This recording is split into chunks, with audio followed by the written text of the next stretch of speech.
Question 1. HML analysis means option A hipping, molding, and lowering estimates. Option B high, medium, and low estimates.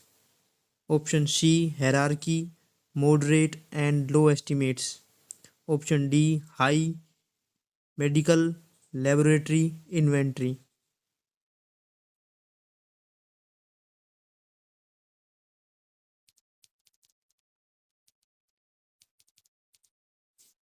The answer is high, medium, and low estimates. HML का मतलब क्या होता है कि HML होता है involuntary control technique, जिसके अंदर इसकी फुल फॉर्म होती है कि हाई, मीडियम और लो एस्टिमेट्स की फुल फॉर्म होती है। इसके अंदर ही दो तीन एनालिसिस और आते हैं, जिसके अंदर आता है आपका ABC एनालिसिस, वेद एनालिसिस, उसके बाद में आपका आता है FSN एनालिसिस, एक और आता है आपका SDE एनालिसिस। इसकी फुल फॉर्म होती है कि ऑलवेज बेटर कंट्रोल। वेद की होती है कि वाइटल, असेंशियल एंड डिजायरेबल। उसके बाद होती है FSN की होती है fast, slow and non moving.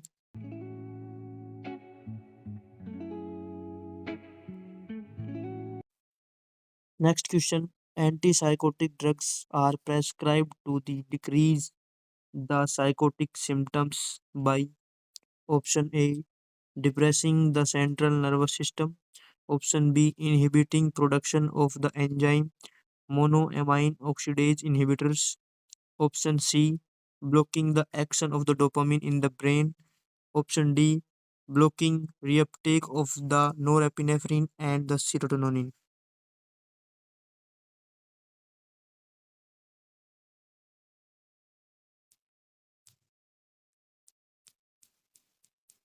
The answer is blocking the action of dopamine in the brain.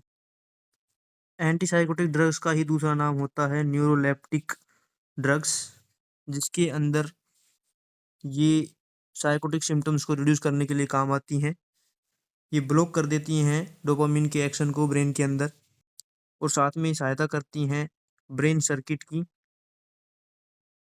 उसको फंक्शनिंग के लिए, जो कि कंट्रोल करता है हमारी थिंकिंग को, mood.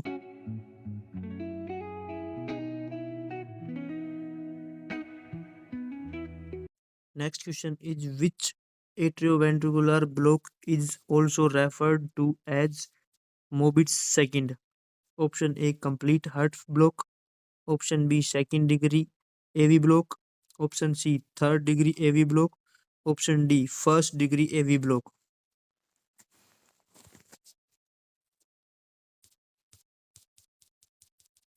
The answer is second degree atrioventricular block. ये कार्डियक एरिथमिया का ही एक टाइप है, जिसको बोलते हैं हम सेकंड डिग्री एट्रियोवेंट्रिकुलर ब्लॉक का एक टाइप होता है, जिसको नाम देते हैं हम मोबिट्स सेकंड। इसके अंदर क्या होता है कि जो हमारा कंडक्शन सिस्टम होता है उसके अंदर एवी नोड पे ये इसको ब्लॉक कर देता है, कंडक्शन सिस्टम को रिफ्लेक्ट कर देता है, उसको हम बोलते हैं Mobitz second. Second degree AV block के दो टाइप होते हैं, एक होता है मोबिट्स फर्स्ट, एक होता है second.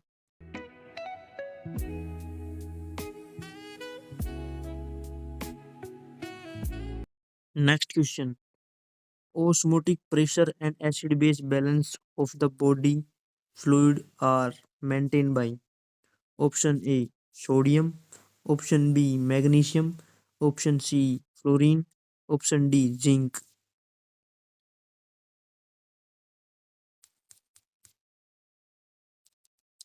The answer is sodium. osmotic pressure क्या होता है, इसमें होता है कि a pressure of a water solution of salt, जो कि एक्सक्रेटेड करता है, जो कि बल प्रेशर लगाता है सेमी परमेबल मेम्ब्रेन के ऊपर, उसको ही ओस्मोटिक प्रेशर बोलते हैं। सोडियम का काम होता है ओस्मोटिक प्रेशर और एसिड बेस बैलेंस को मेंटेन करके रखना। साथ ही में इसे काम होता है कि जो बीपी का जो बैलेंस है उसको बनाए रखना। अगर बॉडी के अंदर सोडियम की मात्रा कम हो जाए तो उसको हम बोलते हैं hyponatraemia.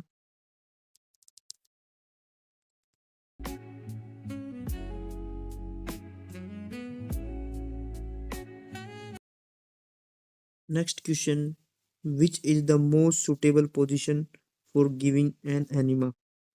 Option A, right lateral. Option B, lithotomy position. Option C, prone position. Option D, left lateral position.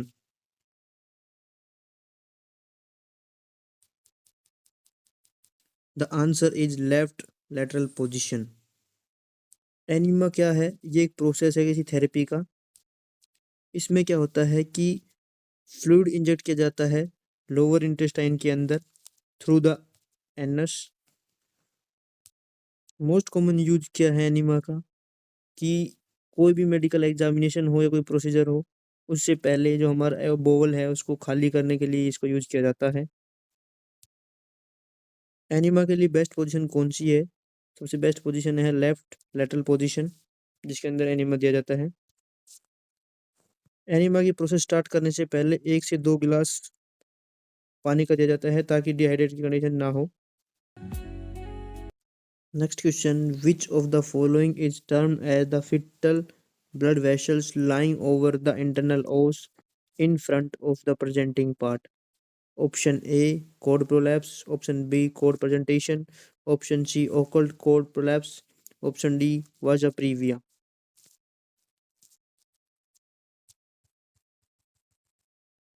The answer is vasa previa.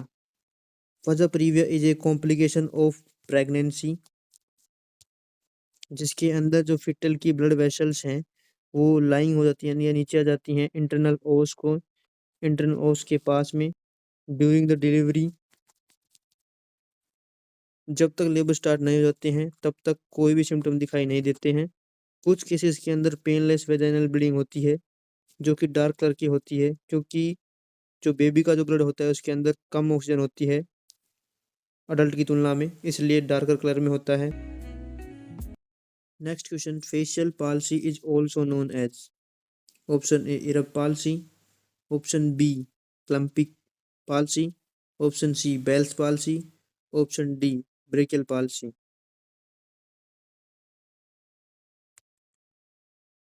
The answer is Bell's palsy.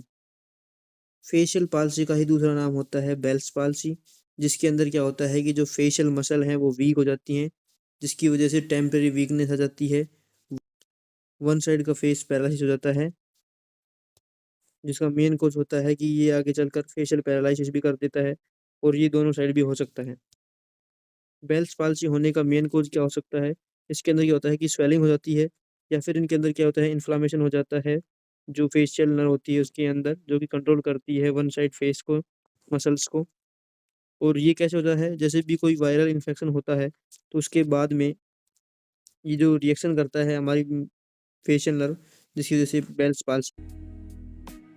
Next question, an individual expressing his failure and difficulties by the blaming others is known as? Option A, repression. Option B, projection. Option C, sublimation. Option D, denial.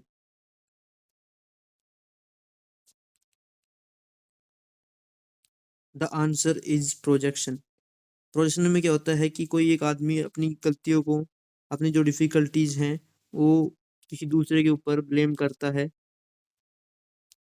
Projection के द्वारा हम किसी भी व्यक्ति के unexpectable behaviour को justify कर सकते हैं और ये कॉमनली यूज किया जाता है डिफेंस मैकेनिज्म के तौर पे।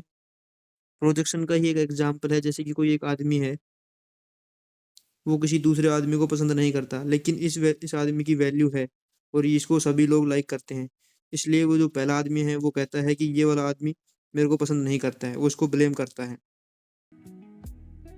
Next question is, in which condition the projectile vomiting is seen? Option A, duodenal atresia. Option B, intussusception.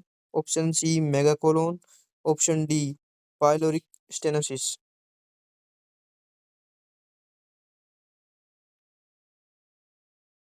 The answer is pyloric stenosis. जो पायलोरिक स्टेनोसिस है वो एक अनकॉमन कंडीशन है। इसके अंदर क्या होता है, जो स्टोमक का जो आखिरी पार्ट होता है पायलोरिक, वो ब्लॉक हो जाता है, जिसकी वजह से जो फूड है वो स्मॉल इंटेस्टाइन में नहीं जा पाता है, जो कि लीड करता है प्रोजेक्टाइल वोमिटिंग यानी कि फोर्सफुल वोमिटिंग के, और बेबी के अंदर डिहाइड्रेशन की कंडीशन हो सकती है, weight loss. Last question. The maternal mortality ratio is expressed in terms of option A 1000 live births, option B 100 live births, option C 10,000 live births, option D 1 lakh live births.